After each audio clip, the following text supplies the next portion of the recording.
दादा, किसानों को आज पश्चिमी रिंग रोड को लेकर के प्रदर्शन करना पड़ा, क्या पूरी मांग है आप लोगों की? हमारी मुख्य मांग है कि सरकार ने 12 साल से गाइडलाइन नहीं बढ़ाई जिस क्षेत्र में यह रोड निकलना थी, क्योंकि सरकार की योजना पुरानी है तो इनने गाइडलाइन बिल्कुल 12 साल से बिल्कुल नहीं बढ़ाई। बाकी एक 19 महीने की दूसरी सरकार आई थी, उसने और 20% गाइडलाइन कम कर दी।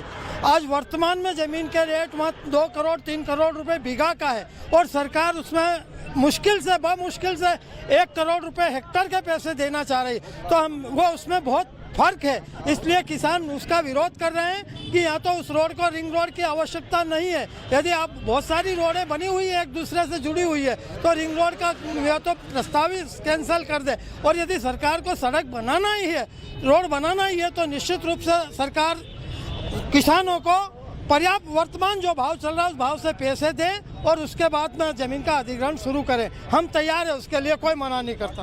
आप 4 गुना अधिक बढ़ाने की मांग कर रहे हैं, केंद्र सरकार भी इसके बारे में पहले से आदेश जारी कर चुकी है। हाँ, केंद्र, लेकिन अब प्रदेश सरकार आपको मुआवजा नहीं दे रही, तो क्या उसी कारण ये आंदोलन आपको करना पड़ रहा है? समस्या वहाँ पैदा नहीं हुई। समस्या इनने लोकसभा में पिछली सरकार ने एक प्रस्ताव पास किया था कि जब भी कोई ज़मीन अधिग्रहित होगी तो ग्रामीण क्षेत्रों में 4 गुना दिया जाएगा और शहरी क्षेत्रों में 2 गुना दिया जाएगा।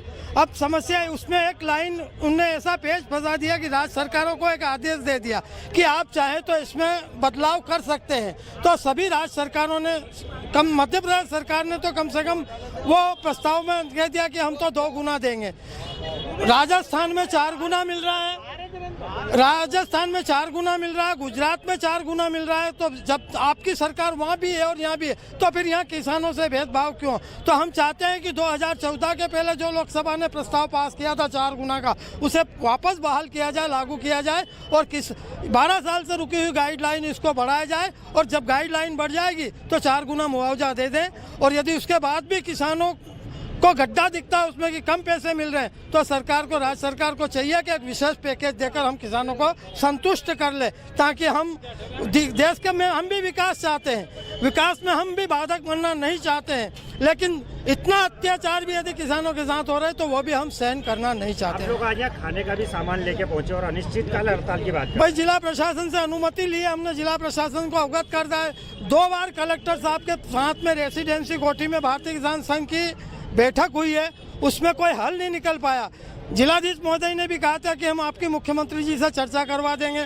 हमने तुलसीराम सिलावट से भी, मंत्री जी से भी बात की थी, तो उनने भी कहा कि मैं आपको 1 घंटे की मुलाकात मुख्यमंत्री, तो उसमें भी कोई पहल नहीं की गई और हमको अधर में छोड़ दिया। इसलिए आज हम मजबूर हुए हैं यहाँ अनिश्चितकालीन धरना देने के लिए। आप यहाँ खाने का सामान लेके पहुँचे? हम पूरी तैयारी से आए हैं। कभी हमें 8 दिन भी बैठना पड़ा तो हम आटा, दाल, कंडे वगैरह सब लेके आए हैं, गैस, चूल्हा वगैरह, और हम 8 दिन यहीं बना के खाएंगे और यहीं बैठेंगे। अपना परिचय दीजिए। राजन कुमार पाटीदार, अध्यक्ष भारतीय किसान संघ जिला इंदौर। सर, भारतीय किसान संघ के कई किसान यहाँ पर प्रदर्शन करने पहुँचे, किस प्रकार का इन लोगों का आंदोलन है और क्या पूरी इनकी कार्य योजना है? इसमें बताना चाहूँगा, यहाँ गंजी कंपाउंड में भारतीय किसान संघ के नेतृत्व में किसानों का एक धरना प्रदर्शन किया जा रहा है। इसमें संवाद किया गया, तो इनके द्वारा जो भूमि अधिग्रहण विधेयक है उसके संबंध में कुछ जो समस्याएं हैं उसमें शासन स्तर से संवाद करने हेतु, ये ध्यानाकर्षण हेतु धरना प्रदर्शन किया जाना उनके द्वारा बताया गया है, जिसमें एहतियातन पुलिस बल की व्यवस्था भी लगाई गई है। लगातार पुलिस और प्रशासन का किसानों से संवाद भी चल रहा है इसमें और सब स्थिति शांतिपूर्ण है, व्यवस्थाएं लगी हुई है। सर, खाने का सामान भी लेकर के यहाँ पर पहुँचे और अनिश्चितकालीन हड़ताल की भी बात कर रहे हैं? बिल्कुल, चर्चा के दौरान उनके द्वारा बताया गया है, बाकी संवाद किया जा रहा है इसमें और व्यवस्था लगी हुई है। खाने की सामग्री यहाँ लेकर के पहुँचे, इसके लिए अग्निशामक यंत्रों की कुछ व्यवस्था यहाँ पर की गई है? जो पर्याप्त सुरक्षा संबंधी जितनी भी व्यवस्थाएं हैं यहाँ पे पुलिस विभाग द्वारा की गई है, बाकी नजर भी रखी जाती है। अमर उजाला जीवांजलि के सारथी की मदद लें और महाकुंभ में स्नान जरूर करें।